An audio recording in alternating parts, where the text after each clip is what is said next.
ഒരു മല കയറി ഇറങ്ങിയപ്പോൾ നാടാകെ മാറി.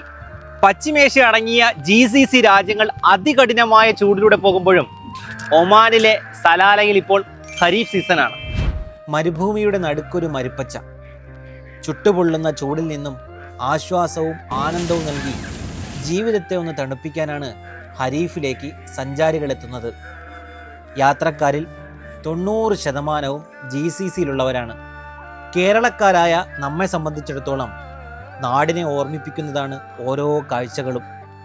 കണ്ണെത്താ ദൂരത്തോളം വിശാലമായി കിടക്കുന്ന പച്ചപ്പ്, മൂന്നാറിലും വാഗമണ്ണിലും മാത്രം കണ്ടുവരുന്ന കോടമഞ്ഞിൽ കുളിച്ച പാതകൾ, ചോളവും ഉപ്പിലിട്ടതും നാടൻ തേനുമൊക്കെ നൽകി യാത്രക്കാർക്ക് മധു നുകരുന്ന കച്ചവടക്കാർ, മുൻകാലഘട്ടത്തിൽ ജീവിച്ചിരുന്ന പൂർവ്വസൂരികളായ അമ്പിയാക്കളുടെയും സ്വഹാബത്തിൻ്റെയും കാൽപ്പാടുകൾ പതിഞ്ഞ മണ്ണാണ് സലാലയുടേത്. ചരിത്രത്തിൻ്റെ പാതകൾ, പ്രകൃതിയും സംസ്കാരവും സ്നേഹവും കൂടിക്കലർന്ന മനോഹരമായ നാട് ഒമാൻ. വരൂ, ഖരീഫിലേക്ക് പോകാം.